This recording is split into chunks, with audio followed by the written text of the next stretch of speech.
ಅದ ಇವತ್ತು ಅಂದ್ರೆ ಟೋಟಲ್ 7 ಜನ ನಾಮಿನೇಷನ್ ಮಾಡಿದ್ವಿ.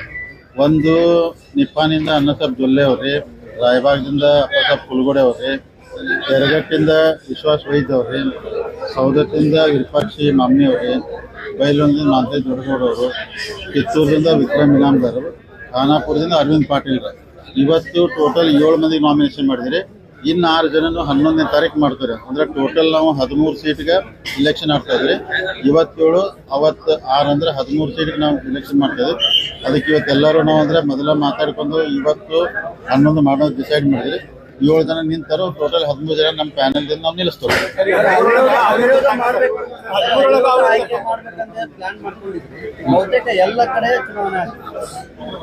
ಬಹುಶಃ ಈಗ ಅಂದ್ರೆ ನೀವೆಲ್ಲ ನೋಡಾಕತ್ತಿರಲ್ಲ, ಈ ಸಲ BCC ಬ್ಯಾಂಕ್ ಬಗ್ಗೆ ಭಾಳ ಜನ ಅಂದ್ರೆ ನಾಮಿನೇಷನ್ ಫೈಲ್ ಮಾಡತ್ತಾರು.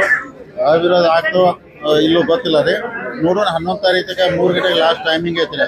ಇನ್ನೂ ಕೆಲವೊಂದು ಯಾಕಂದ್ರೆ ಅವತ್ತು 11 ತಾರೀಕು ಮೂಡಲಿಗೆ ಮಾಡ್ತಾ ಇದ್ರಿ, ಗೋಕಾಕ್ ಮಾಡ್ತಾ ಇದ್ದೀವಿ, ಆಮೇಲೆ ನಮ್ದು ರಾಮದುರ್ಗ ರೀ, ಆಮೇಲೆ ಬೆಳಗಾವಿ ಐತಿ, ಆಮೇಲೆ ಅದರ್ಸ್ ಮಾಡ್ತೀವಿ, ಆಮೇಲೆ ಹುಕ್ಕೇರಿ ಮಾಡ್ತೀವಿ. ಅಂದ್ರೆ 13ನೇ ತಾರೀಕು ನೋಡೋಣ. ಎಲ್ಲರೂ ಕೂಡ್ರಿ ಅಂದ್ರೆ ಪ್ರಯತ್ನ ನಡೆದಿತ್ತು. ಸರಿ, ಏನು ಚುನಾವಣೆ ನಾವು ಎಲ್ಲದಕ್ಕೂ ರೆಡಿ ಇದ್ದೀವಿ, ಹಿಂಗೂ ರೆಡಿ ಇದ್ವಿ, ಚುನಾವಣೆ ಅದಕ್ಕೂ ರೆಡಿ ಇದ್ವಿ. ಸೊ ಬಟ್ ಈ ಸದ್ಯ ಮೇಲ್ ನೋಟಕ್ಕೆ ಚುನಾವಣೆ ಆಗೋ ಲಕ್ಷಣ ಅದಾವೆ, ಚುನಾವಣೆ ಆಗ್ತಾವೆ.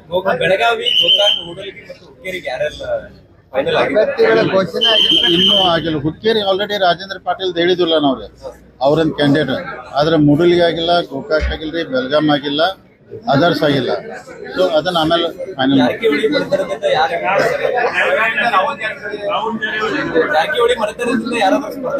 ಈಗ ಅದನ್ನ 11 ತಾರೀಕು ಗೊತ್ತಾಗ್ತಿಲ್ಲ. 11 ತಾರೀಕು ಹೇಳ್ತಿಲ್ಲ, ಯಾಕಂದ್ರೆ ಇನ್ನೂ ಚರ್ಚೆ ನಡೆದಿದ್ರಿ. ಉಸ್ತುವಾರಿ ಮಂತ್ರಿ ಅವ್ರು ಬೆಂಗಳೂರು ಬಂದ ಕೂಡಲೇ ಅಂದ್ರೆ ಮೂಡಲಿಗೆ ಇರ್ಬೋದು, ಗೋಕಾಕ, ಬೆಳಗಾವ ಎಲ್ಲ ಚರ್ಚೆ ಮಾಡಿ ನಿಮಗೆ 11 ತಾರೀಕು ನಾವು ಒಂದು 11 ಗಂಟೆಗೆ ಫೈನಲ್ ಆಗಿ ಕ್ಯಾಂಡಿಡೇಟ್ ಹೆಸರು ಹೇಳ್ತೀವಿ.